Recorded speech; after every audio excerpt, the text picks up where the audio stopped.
السلام عليكم ورحمة الله وبركاته. زي ما احنا شايفين أول ظهور للفنان محمد فؤاد بعد إصابته في فرح ابنته بمرض العصب السابع، اللي طبعا زي ما احنا شايفين مأثر على حالته النفسية وشكله الجميل.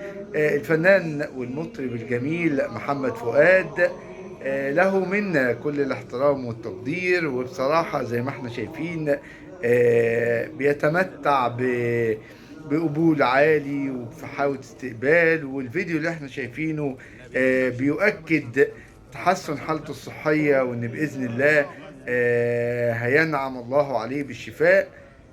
وبإذن الله ربنا هيتم عليه نعمة الصحة كاملة، وربنا يشفيه يا رب. فنان جميل وأبهجنا وأمتعنا بالكثير، ربنا يديله الصحة ويطول في عمره.